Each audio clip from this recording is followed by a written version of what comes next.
Cuando Carmen levantó esa botella de tequila en lugar de abrazar a su hija de 16 años, yo supe que tendría que elegir entre salvar a mi nieta o respetar los límites de una mujer que había perdido el alma junto con a mi hijo. Tuve exactamente 3 segundos para decidir si arrancaba a Sofía de esas manos temblorosas antes de que el alcoholismo se la tragara también. Lo que no sabía era que esa decisión me convertiría en la abuela más temida del Hospital General de México 10 años después. ¿Desde dónde nos estás viendo hoy? Déjanos tu ubicación en los comentarios y dale like y suscríbete al canal. Pero déjame contarte cómo llegamos hasta aquí, porque esta historia comenzó el día más oscuro de mi vida y terminó siendo la noche más gloriosa de mi existencia. Todo empezó hace 10 años en el velorio de mi Miguel. Mi hijo tenía apenas 35 años cuando ese maldito cáncer se lo llevó, y yo, Esperanza Mendoza de Herrera, me quedé viendo cómo el mundo se desmoronaba para todos nosotros. Carmen, mi nuera, estaba sentada en primera fila con Sofía pegada a su lado. Mi nieta tenía 16 años entonces, toda esa edad difícil donde una necesita más que nunca a su madre. Pero yo veía algo en los ojos de Carmen que me helaba la sangre. Ese vacío que aparece cuando el dolor es tan grande que la persona prefiere no sentir nada. «Mija», le dije a Carmen después del entierro, pues, «¿por qué no se vienen a casa conmigo unos días? Sofía puede faltar a la escuela, necesitan estar acompañadas». Carmen me miró como si le hubiera hablado en chino.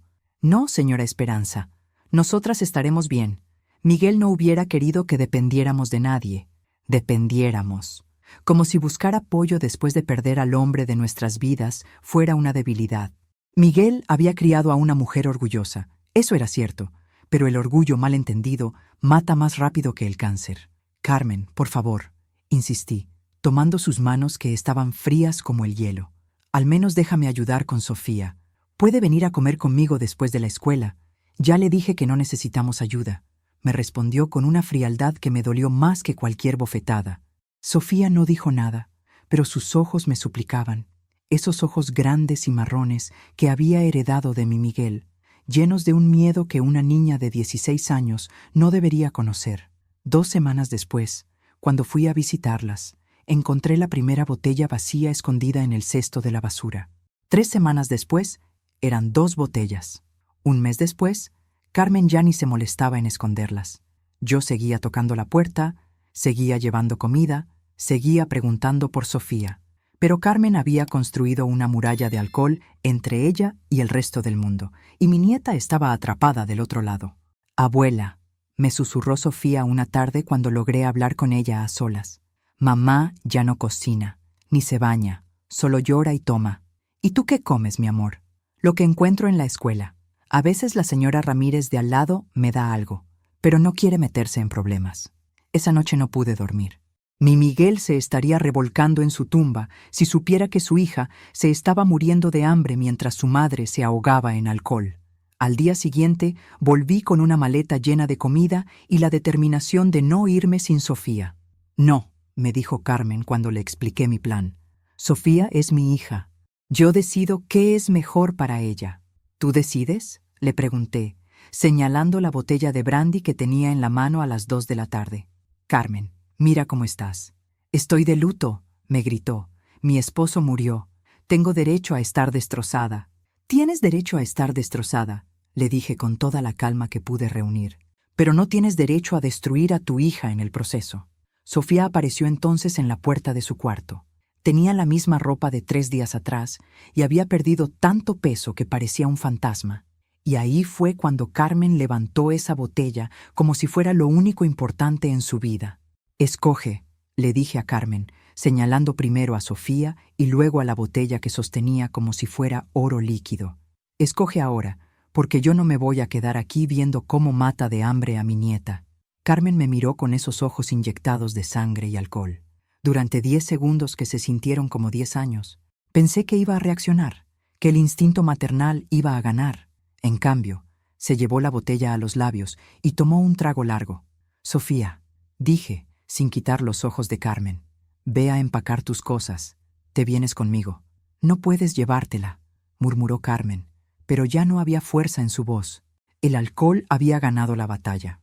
«¿Vas a detenerme?», le pregunté. ¿Vas a llamar a la policía y explicarles por qué tu hija de 16 años pesa 40 kilos? Sofía no necesitó que se lo repitiera. Corrió a su cuarto y en 15 minutos tenía toda su vida metida en 2 bolsas de plástico. 2 bolsas. Eso era todo lo que quedaba de su infancia. Cuando salimos de esa casa, Carmen ni siquiera se despidió. Estaba sentada en el sofá, abrazando su botella como si fuera un bebé. ¿Ya no vamos a ver más a mamá?, me preguntó Sofía en el taxi, con esa voz pequeñita que me partía el alma. Claro que sí, mi amor, le mentí, porque a veces las mentiras piadosas son lo único que mantiene cuerda a una niña de 16 años, cuando esté mejor, cuando esté lista. Pero yo sabía que Carmen había elegido, y no había elegido a su hija. Los primeros meses fueron brutales. Sofía lloraba todas las noches, preguntando por su mamá. Yo la abrazaba y le prometía que todo iba a estar bien, pero había días en que ni yo misma me creía esas palabras. La niña estaba traumatizada, desnutrida y con una tristeza tan profunda que daba miedo. Pero también tenía algo que reconocí inmediatamente: la determinación de los Herrera. Esa terquedad sagrada que nos ha mantenido de pie durante generaciones. «Abuela», me dijo una noche, 6 meses después de llegar a mi casa, «quiero ser doctora». «¿Doctora?», le pregunté sorprendida. «¿Por qué, doctora?». «Para salvar a la gente, para que no se mueran como papá, para que no se enfermen como mamá». Ahí me di cuenta de que mi nieta no solo había sobrevivido al abandono, se había vuelto más fuerte que el dolor. Los siguientes años fueron de sacrificio y esfuerzo. Yo vendí las joyas que me había dejado mi difunta madre para pagarle clases particulares. Sofía estudiaba hasta las 2 de la madrugada y trabajaba los fines de semana en la farmacia del señor González para ayudar con los gastos. Nunca se quejó, ni una sola vez. Carmen apareció 2 veces en esos años. Una vez en Navidad, borracha, pidiendo dinero. Otra vez en el cumpleaños de Sofía, también borracha, prometiendo que había cambiado. Las 2 veces tuve que echarla. «¿Por qué no la dejas quedarse?», me reclamó Sofía la segunda vez, llorando. «Porque tu mamá está enferma, mi amor, y hasta que no admita que está enferma y busque ayuda, solo va a hacerte daño». Sofía entendió. Era más sabia de lo que cualquier adolescente debería ser. Cuando cumplió 18 años y recibió la notificación de que había ganado una beca completa para estudiar medicina, las 2 lloramos abrazadas en la cocina. «Lo lograste, mi nieta hermosa», le susurré. «Lo lograste. Lo logramos, abuela. Esto es nuestro triunfo». Y tenía razón. Habíamos ganado la primera batalla, pero la guerra aún no había terminado. Sofía se graduó de la universidad a los 24 años. Primera de su generación. Yo estaba en primera fila cuando recibió su título, llorando como una Magdalena orgullosa. Mi nieta, la que había llegado a mi casa con 2 bolsas de plástico y 40 kilos de peso, ahora era doctora. Pero no cualquier doctora. Se había especializado en cirugía de trauma. «¿Por qué trauma?», le pregunté cuando me lo contó. «Porque es donde más se necesita salvar vidas rápidamente», me respondió con esa determinación que ya conocía bien. «Y porque quiero estar preparada para todo. Preparada para todo». Mi nieta había aprendido desde pequeña que la vida puede cambiarte en segundos, y quería estar lista. Durante 2 años más, hizo su residencia en el Hospital General de México. Trabajaba turnos de 36 horas, llegaba a casa agotada, pero siempre con esa sonrisa que iluminaba mi cocina. «¿Cómo estuvo tu día, mi amor?», le preguntaba mientras le calentaba la cena. «Salvé 3 vidas», me decía como quien dice que compró pan. «Pero perdí una. Un señor de 60 años. Infarto masivo». Sofía lloraba por cada vida que no podía salvar y celebraba en silencio cada una que rescataba. Era médica hasta el alma. De Carmen no sabíamos nada. Había desaparecido completamente después de esa segunda visita. Yo había tratado de ubicarla varias veces, más que nada para que Sofía tuviera paz mental, pero era como si se la hubiera tragado la tierra. «¿Tú crees que esté muerta?», me preguntó Sofía una noche. «No lo sé, mi amor, pero si lo estuviera, nos habríamos enterado. A veces sueño con ella», admitió. «Sueño que está limpia, que está bien, que viene a pedirme perdón. ¿Y qué le dices en esos sueños?». «Que la perdono, pero que ya es muy tarde». Esas palabras me dolieron porque reconocí en ellas el precio del abandono. Sofía había perdonado a su madre, sí, pero el daño ya estaba hecho. Había aprendido a vivir sin ella, a ser exitosa sin ella, a ser feliz sin ella. Y eso, de alguna manera, era la peor condena para Carmen. Un día de abril, cuando Sofía ya tenía 26 años y era cirujana de trauma titular del Hospital General, llegó a casa más seria de lo normal. «Abuela, necesito decirte algo». Me senté en el sofá, preparándome para lo peor. Cuando una nieta que es cirujana llega con esa cara, una abuela piensa inmediatamente en enfermedades terribles. «¿Qué pasa, mi amor?» Hoy llegó una paciente al hospital. Trauma múltiple, accidente de carro, estaba muy grave. ¿Y? Era una mujer de 45 años, alcohólica. Estaba tan demacrada que casi no la reconocí. Se me heló la sangre. No era mamá, pero se parecía tanto a como debe verse mamá ahora que me quedé paralizada por un momento. Respiré aliviada, pero vi en los ojos de Sofía que había algo más. Me hizo pensar, abuela. Me hizo pensar en qué pasaría si un día mamá llegara a mi quirófano. ¿Qué quieres decir? Que soy su hija, que a pesar de todo, sigue siendo mi madre, y que si algún día la tengo en una mesa de operaciones, voy a tener que decidir qué tan duro lucho por salvarla. La miré a los ojos, esos ojos marrones que había heredado de mi Miguel, y vi en ellos una sabiduría que me asustó. ¿Y qué decidirías? No lo sé, abuela. Sinceramente, no lo sé. Esa noche no pude dormir, pensando en las palabras de Sofía. Mi nieta había crecido tanto, había llegado tan lejos, pero Carmen seguía siendo su punto débil. Y algo me decía que pronto íbamos a descubrir exactamente qué tan fuerte era ese punto débil. 3 meses después de esa conversación, un martes a las 2 de la madrugada, sonó el teléfono de Sofía. Era el hospital. Emergencia masiva, choque múltiple en la autopista. «Tengo que irme, abuela», me dijo, ya poniéndose el uniforme. «Van a necesitar a todos los cirujanos disponibles. Ve, mi amor, ten cuidado». La vi salir corriendo, como tantas otras veces. Pero esa noche algo se sentía diferente. Había una tensión en el aire que me hizo rezar 3 Padrenuestros antes de poder volver a dormir. Sofía me contó después lo que pasó esa noche. Llegó al hospital y se encontró con el caos total. 8 pacientes críticos, todos necesitando cirugía urgente. «Herrera», le gritó el jefe de cirugía, «toma el quirófano 3. Paciente femenina, trauma abdominal severo, politraumatismo. Está muy mal». Sofía se puso los guantes, se lavó las manos con esa precisión que había perfeccionado durante años y entró al quirófano preparada para otra batalla contra la muerte. Cuando levantó la vista hacia la mesa de operaciones, casi se desmaya. Ahí estaba Carmen, su madre, inconsciente, entubada, con el abdomen abierto y sangrando. «¿Doctora Herrera?», preguntó la enfermera. «¿Está bien?». Sofía me dijo que en ese momento tuvo exactamente 5 segundos para decidir qué hacer. Podía decir que conocía a la paciente y que pasaran el caso a otro cirujano. Podía mantener la distancia profesional y operar como lo había hecho miles de veces. O podía salir corriendo del quirófano. «Empezamos», dijo finalmente. «Retractor, por favor». Durante las siguientes 4 horas, Sofía luchó por salvar la vida de la mujer que la había abandonado. Reparó el vaso desgarrado, detuvo las hemorragias internas, reconstruyó lo que el accidente había destrozado. Y todo el tiempo, me contó después, lo único que pensaba era: «Es mi madre. A pesar de todo, es mi madre». La operación fue un éxito técnico. Carmen sobrevivió, pero quedó en coma inducido durante la recuperación.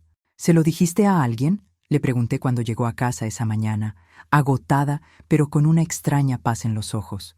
«No, nadie sabe que es mi madre. En sus documentos aparece como Carmen Rodríguez Vega. Se cambió los apellidos». «¿Y qué vas a hacer ahora?». «Esperarla. Esperar a que despierte y decidir qué decirle». Durante los siguientes días, Sofía visitaba a Carmen todos los turnos, se sentaba junto a su cama, le revisaba las constantes, le hablaba de cosas sin importancia. «¿Cómo está?», le preguntaba yo todas las noches. «Mejorando lentamente. Los análisis muestran que su hígado está destrozado. Años de alcoholismo. Tiene suerte de estar viva». «¿Suerte?». «Sí, abuela. Suerte, porque cuando despierte va a tener que enfrentarse conmigo. Había algo en el tono de Sofía que me hizo entender que mi nieta ya no era la niña asustada de 16 años. Era una mujer que había sobrevivido al abandono, que se había convertido en cirujana, que había salvado la vida de su propia madre. Y que tenía cuentas pendientes que saldar. «¿Qué le vas a decir cuando despierte?», le pregunté.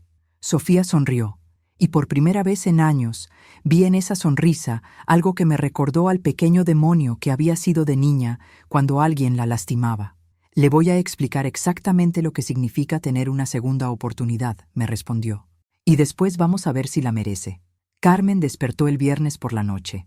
Cuando Carmen abrió los ojos y vio a Sofía de pie junto a su cama con la bata blanca de doctora, por un momento pensé que se iba a morir del susto. Sofía me había pedido que fuera con ella para ese momento. «¿Sofía?», murmuró Carmen, con la voz ronca por los tubos. «¿Eres tú?». «Hola, mamá», respondió Sofía con una tranquilidad que me impresionó. «Soy tu cirujana. Te salvé la vida hace 5 días». Carmen trató de incorporarse, pero las suturas la detuvieron. «No entiendo. ¿Qué pasó? ¿Dónde estoy? Accidente de carro, trauma abdominal severo. Estuviste a 10 minutos de morirte desangrada en mi mesa de operaciones». El silencio que siguió fue tan denso que casi se podía cortar con bisturí. Carmen miraba a Sofía como si fuera una aparición, y Sofía la miraba con la frialdad profesional de quien ha visto demasiado dolor para impresionarse fácilmente. «Señora Esperanza», dijo Carmen cuando me vio. «¿Usted también está aquí?». «Estoy aquí porque Sofía es mi familia», le respondí, poniendo énfasis en la palabra familia. «Y porque alguien tiene que asegurarse de que entiendas lo que realmente pasó esa noche». «No recuerdo el accidente», murmuró Carmen. «Tampoco recuerdas los últimos 10 años, aparentemente», dijo Sofía, hojeando el expediente médico. «Según tus análisis de sangre, tenías 0.18 de alcohol cuando llegaste, 3 veces el límite legal. Es un milagro que solo te hayas matado a ti misma». La dureza en la voz de Sofía me sorprendió, pero entendí que era necesaria. Mi nieta había guardado esa conversación durante 10 años. «Sofía, empezó Carmen. «Doctora Herrera», la interrumpió Sofía. «En este hospital soy doctora Herrera. Y tú eres una paciente que estuvo a punto de morir por las decisiones estúpidas que tomó». Carmen empezó a llorar, pero no eran lágrimas de arrepentimiento. Eran lágrimas de autocompasión, esas que reconocí porque las había visto 10 años atrás cuando eligió la botella sobre su hija. «No me hables así. Soy tu madre». «¿Mi madre?». Sofía se rió, pero no era una risa alegre. «Mi madre murió hace 10 años el día que decidió que una botella de tequila era más importante que su hija de 16 años. Estaba sufriendo. Tu padre había muerto. Mi padre también había muerto», replicó Sofía, y por primera vez su voz se quebró un poco. «Pero yo elegí vivir, elegí luchar, elegí convertirme en algo mejor». «Sofía, por favor». «Doctora Herrera», corrigió de nuevo. «Y no me supliques. Durante 10 años me preguntaste dónde estaba mi madre cuando necesitaba ayuda con la tarea. ¿Dónde estaba cuando me enfermé? ¿Dónde estaba cuando me gradué de la universidad? ¿Dónde estaba cuando me convertí en cirujana?». Carmen seguía llorando, pero Sofía continuó sin piedad. «¿Sabes dónde estaba? Destruyéndose con alcohol mientras yo trabajaba de noche para pagar mis estudios, mientras la abuela vendía las joyas de su madre para pagarme los libros, mientras yo me convertía en la mujer que tú nunca pudiste ser. Yo te quería. No, tú querías tu dolor más de lo que me querías a mí, y esa fue tu decisión». Me acerqué a poner mi mano en el hombro de Sofía. Mi nieta estaba temblando, pero no de tristeza. Era de rabia pura. «¿Sabes lo que más me duele?». «¿Carmen?», le preguntó, usando su nombre por primera vez. «Que ni siquiera una vez en estos 10 años trataste de buscarme. Ni una sola vez te preguntaste si estaba viva, si estaba bien, si necesitaba a mi mamá. No sabías cómo dejar de beber por 5 minutos para llamar a tu hija, pero sí sabías cómo manejar borracha por la autopista». Carmen cerró los ojos, derrotada. «¿Qué quieres que haga ahora?». Sofía la miró durante un largo momento, y cuando habló, su voz era de acero templado. «Quiero que te cures, quiero que vayas a rehabilitación, quiero que te conviertas en la madre que yo necesitaba hace 10 años. Y después veremos si mereces conocer a la mujer en la que me convertí sin ti, La esperanza que brilló en los ojos de Carmen me dio lástima. Pero Sofía ya no era la niña que esperaba a que su mamá la eligiera. Ahora era Sofía quien iba a decidir si Carmen merecía una segunda oportunidad. Carmen salió del hospital una semana después, con una lista de clínicas de rehabilitación y una cita con psiquiatría. Sofía había usado todos sus contactos médicos para conseguirle el mejor tratamiento disponible. ¿Por qué haces esto?, le pregunté mientras veíamos el taxi llevarse a Carmen. Después de todo lo que te hizo. Porque soy médica, abuela. Y los médicos salvamos vidas, incluso cuando esas vidas no lo merecen. ¿Pero qué esperas que pase? Sofía se quedó en silencio un momento, viendo el tráfico de la ciudad. Espero que fracase. Espero que no pueda dejar el alcohol y que desaparezca de mi vida para siempre. La honestidad brutal de esa respuesta me dolió, pero la entendí. Sofía había construido una vida perfecta sin Carmen. ¿Para qué arriesgarse a que la destruyera de nuevo? Los primeros 2 meses, Carmen cumplió. Iba a las sesiones, llamaba cada semana para reportar su progreso. Parecía genuinamente comprometida con su recuperación. Llama mucho, le comenté a Sofía. Llama porque está aburrida y necesita validación. No porque realmente quiera una relación conmigo. ¿Cómo puedes estar tan segura? Porque si realmente quisiera una relación conmigo, habría preguntado por mi vida. En 6 llamadas no me ha preguntado ni una sola vez qué estudié, dónde trabajo, si tengo novio, si soy feliz. Solo habla de ella misma. Tenía razón. Cada llamada de Carmen era un monólogo sobre lo difícil que era la rehabilitación, lo injusto que había sido el destino con ella, lo mucho que extrañaba a Miguel. Ni una pregunta sobre ti, coincidí, porque para ella yo sigo siendo la niña de 16 años que abandonó. No se imagina que crecí, que me convertí en alguien, que tengo una vida que no incluye esperarla. Al 3er mes, Carmen pidió vernos. Quiero que vengan a visitarme a la clínica. Hay algo importante que necesito decirles. Sofía aceptó, pero puso condiciones. 1 hora, en presencia del psicólogo, y si intentas manipularme, me voy. Llegamos a la clínica un sábado por la mañana.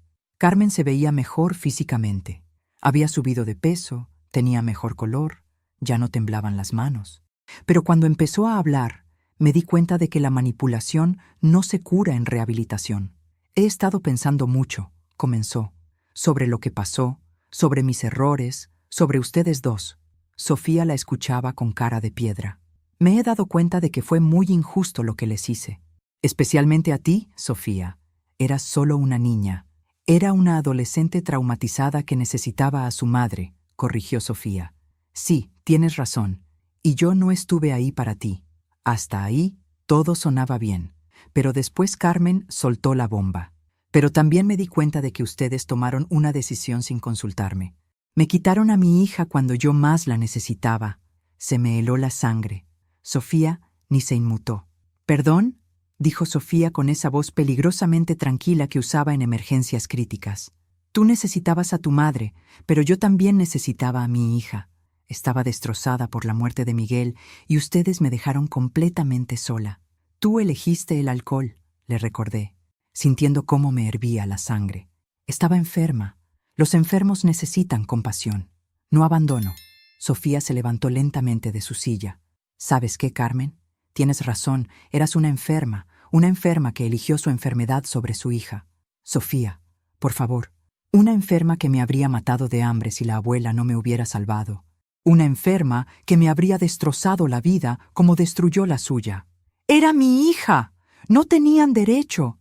Sofía se rió con esa risa fría que me daba escalofríos. ¿Sabes cuál es la diferencia entre tú y yo, Carmen? Que cuando yo tuve que elegir entre salvarte la vida o dejar que te murieras en mi mesa de operaciones, yo elegí salvarte, aún después de todo lo que me hiciste. Yo también te quería salvar. No, tú querías salvar tu adicción, y ahora vienes a reclamarme por las consecuencias de tus propias decisiones. Sofía recogió su bolsa y se dirigió a la puerta. Espera, la detuvo Carmen. No te vayas así. Dame una oportunidad. Mi nieta se volteó, y en sus ojos vi la misma determinación que había tenido cuando decidió estudiar medicina. Ya tuviste tu oportunidad, Carmen. Se llamaba ser madre, y la desperdiciaste. Entonces, ¿para qué me salvaste? Sofía sonrió por primera vez en toda la conversación. porque soy mejor persona que tú, y porque quería que vivieras lo suficiente para darte cuenta de todo lo que perdiste. Salimos de la clínica y Carmen nunca volvió a llamar, pero la guerra aún no había terminado. 6 meses después de esa visita a la clínica, cuando ya pensábamos que Carmen había entendido el mensaje y se había quedado fuera de nuestras vidas para siempre, apareció en el hospital, no como paciente esta vez, como visitante. Sofía estaba terminando su turno cuando la enfermera jefe la llamó. «Doctora Herrera, hay una señora en recepción que dice ser su madre. Quiere hablar con usted».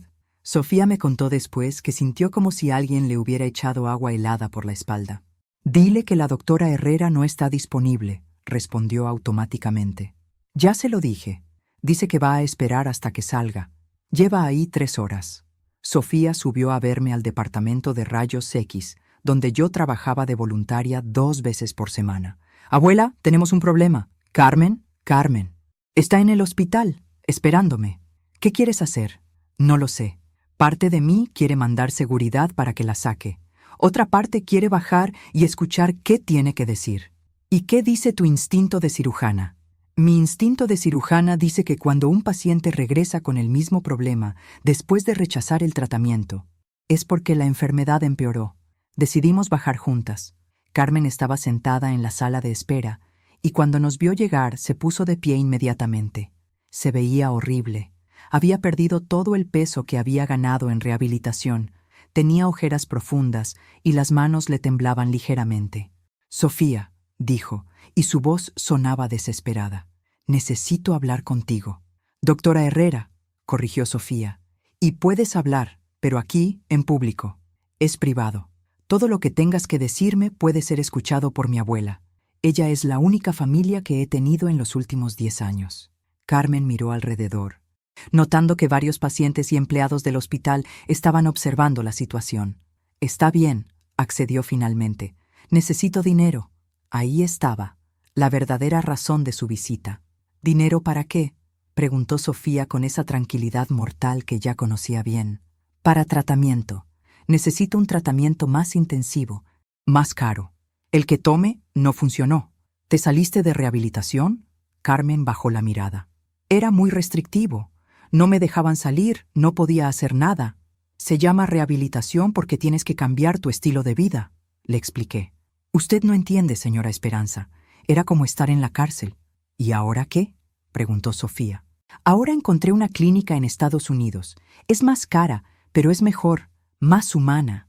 «¿Cuánto?», preguntó Sofía, aunque yo podía ver que ya sabía hacia dónde iba la conversación. $50,000, por 6 meses. El silencio que siguió fue ensordecedor.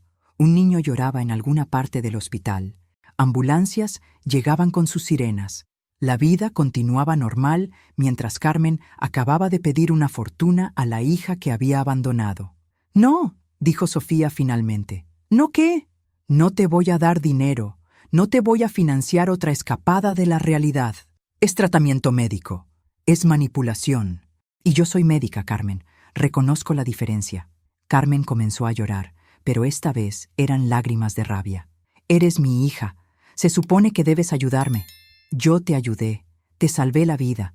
Te conseguí el mejor tratamiento disponible. Te di una segunda oportunidad.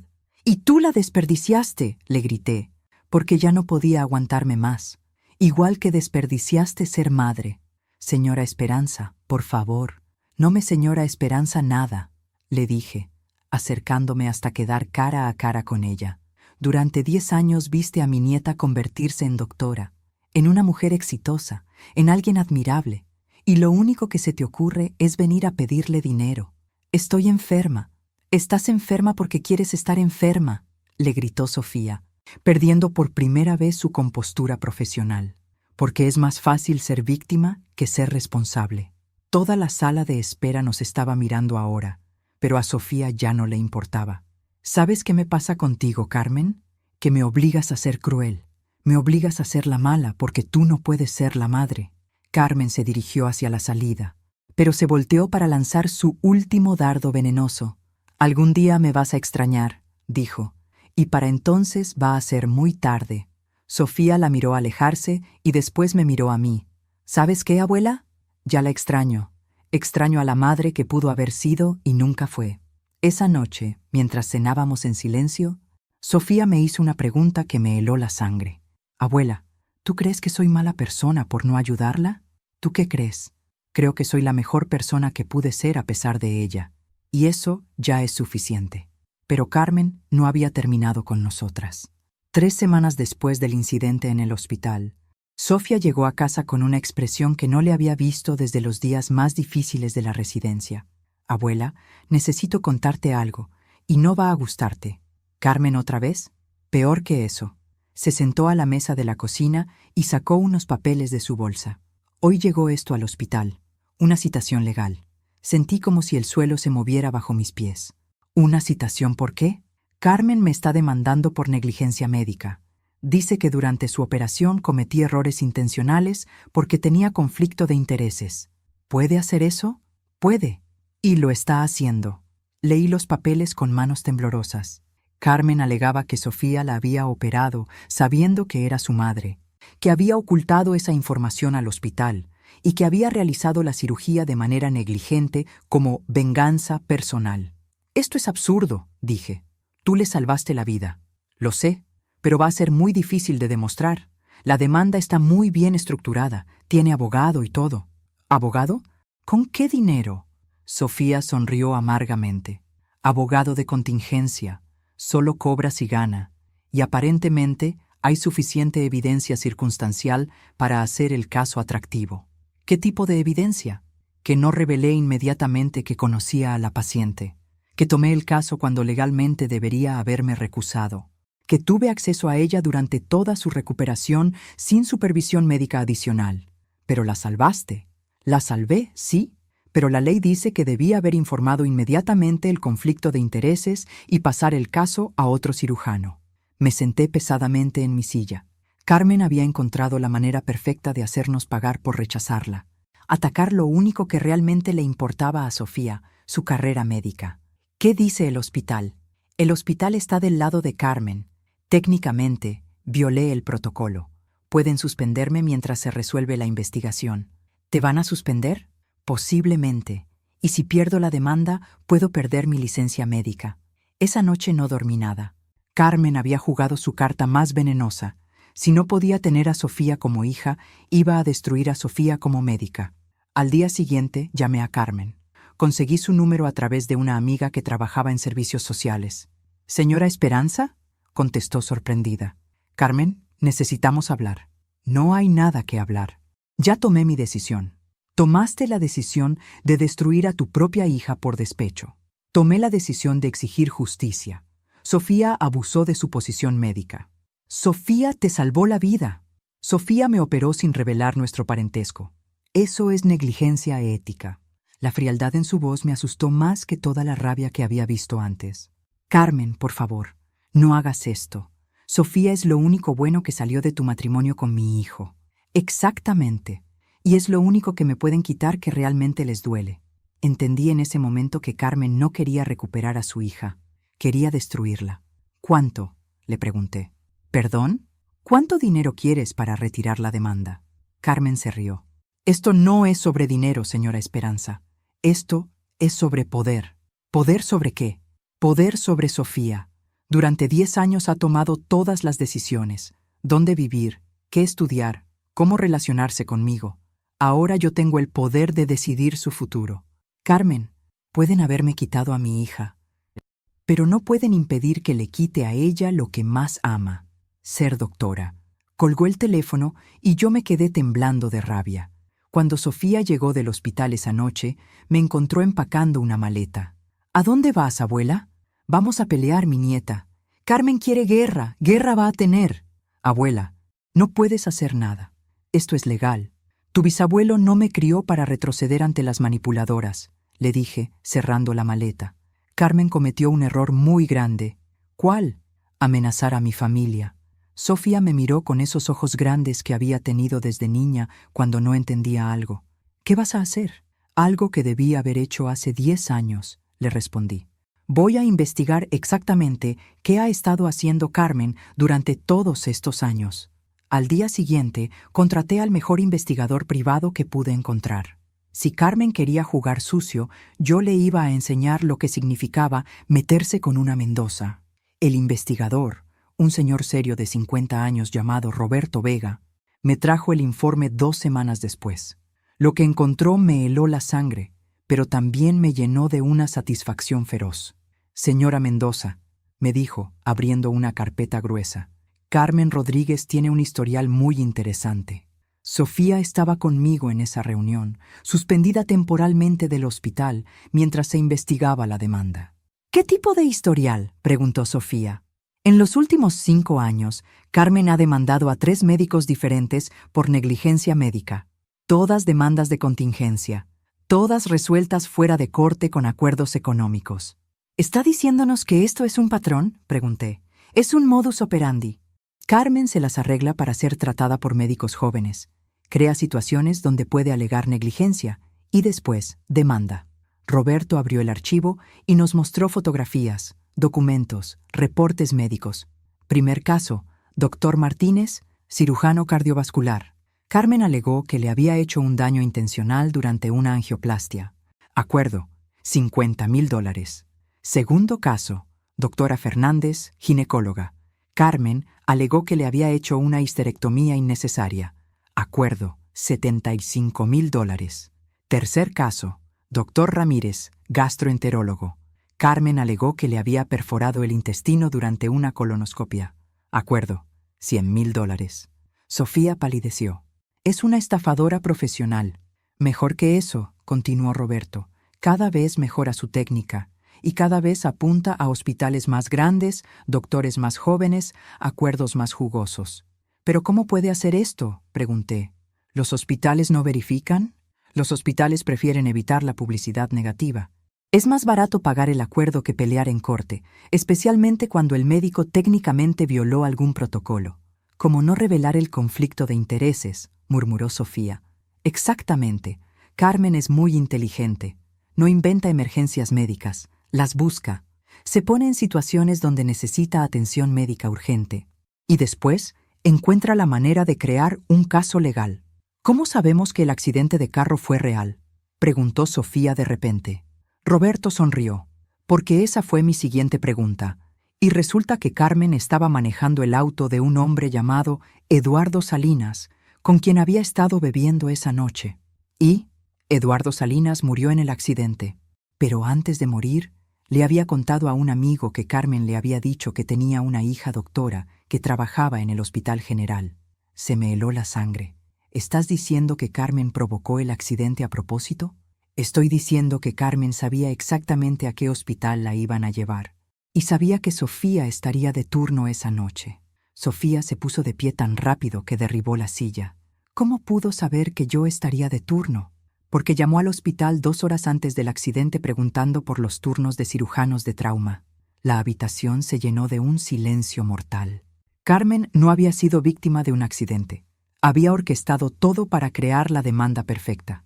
¿Tiene pruebas de todo esto?, pregunté. Roberto sacó una grabadora. Eduardo Salinas tenía su teléfono grabando cuando murió. El audio es muy claro. Puso play y escuchamos la voz de Carmen. Borracha pero calculadora. No te preocupes, Eduardo. Mi hija es cirujana en el General. Si algo pasa, ella nos va a atender. Y después vamos a ser ricos. Sofía se sentó lentamente, procesando la magnitud de la traición. Mató a un hombre para poder demandarme, susurró. Y habría matado a más gente si hubiera sido necesario, añadí, sintiendo una rabia que no sabía que podía experimentar. ¿Qué hacemos ahora?, preguntó Sofía. Roberto cerró la carpeta. Ahora van a la policía, porque Carmen no solo cometió fraude médico, cometió homicidio vehicular premeditado. ¿Y la demanda? La demanda va a ser lo menor de sus problemas cuando se entere de que sabemos la verdad. Esa tarde fuimos a la estación de policía con toda la evidencia. El detective que nos atendió era una mujer de mediana edad que escuchó todo el caso sin interrumpir. ¿Están seguras de que quieren proceder?, nos preguntó al final. Una vez que presentemos cargos criminales, no hay vuelta atrás. Sofía me miró y vi en sus ojos la misma determinación que había tenido cuando decidió estudiar medicina. Carmen eligió esta guerra, dijo. Ahora va a vivir con las consecuencias. Al día siguiente, Cuando Carmen fue arrestada en su departamento, estaba preparando los papeles para demandar a otro médico. La guerra había terminado, pero la victoria aún no estaba completa. El juicio de Carmen duró 3 semanas. Sofía y yo estuvimos presentes todos los días, viendo cómo se desmoronaba la imagen de mujer víctima que había construido durante años. La evidencia era abrumadora. No solo habíamos probado que había orquestado el accidente para poder demandar a Sofía, sino que el investigador había descubierto que llevaba 5 años viviendo de demandar médicos. Carmen Rodríguez, dijo el juez al leer la sentencia, usted ha convertido el sistema de justicia médica en su negocio personal. Ha destruido carreras, ha robado dinero y ha causado la muerte de un hombre inocente. Carmen estaba de pie junto a su abogado, con la misma expresión vacía que había tenido el día que eligió la botella sobre Sofía. La condeno a 20 años de prisión por homicidio vehicular premeditado, fraude médico en múltiples ocasiones y conspiración para cometer extorsión. Cuando se llevaron a Carmen esposada, se volteó para mirar a Sofía por última vez. «Esto no cambia nada», le gritó. «Sigo siendo tu madre». Sofía se puso de pie y caminó hasta donde pudiera escucharla.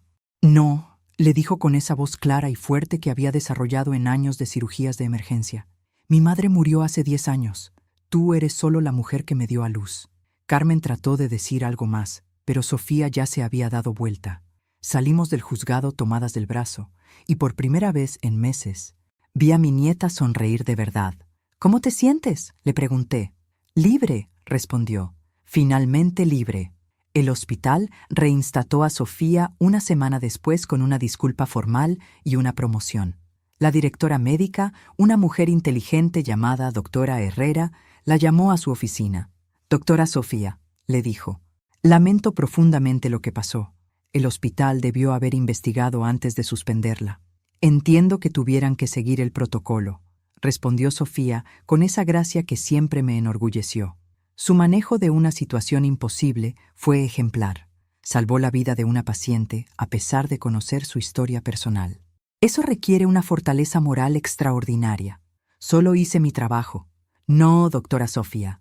Hizo mucho más que eso. Por eso quiero ofrecerle la jefatura del Departamento de Cirugía de Trauma. Sofía me contó esa conversación esa noche mientras cenábamos. A los 26 años, se había convertido en la jefe de cirugía más joven en la historia del hospital. «¿Vas a aceptar?», le pregunté. «Ya acepté», me respondió con una sonrisa. «¿Y sabes qué es lo más irónico de todo? ¿Qué? Que Carmen me hizo un favor sin darse cuenta». «¿Cómo?». «Durante la investigación, tuve que demostrar mis habilidades médicas, mi ética profesional, mi capacidad de manejar situaciones complejas. Todos los médicos senior del hospital vieron de lo que soy capaz. Tu padre estaría orgulloso», le dije, sintiendo cómo se me llenaban los ojos de lágrimas. «Mi padre no está aquí», respondió Sofía, «pero tú sí estás, y tú eres quien me enseñó a luchar».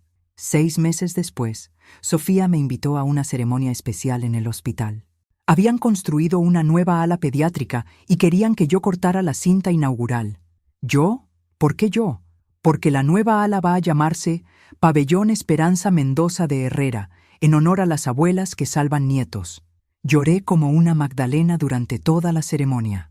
Mi nieta, la que había llegado a mi casa con 2 bolsas de plástico y 40 kilos de peso, ahora dirigía un departamento médico y había nombrado una ala del hospital en mi honor. Después de la ceremonia, mientras caminábamos por el jardín del hospital, Sofía me hizo una pregunta que me llenó el alma de paz. «Abuela, ¿alguna vez te arrepientes de haberme sacado de casa de Carmen?» «Ni un solo día de mi vida, aunque significara que tuviéramos que pasar por todo esto». «Mi nieta hermosa», le dije, deteniéndome para mirarla a los ojos, «Carmen te regaló la vida, pero yo te di las herramientas para vivirla». Sofía me abrazó ahí en el jardín, entre las flores que habíamos plantado juntas cuando era pequeña. «Te amo, abuela.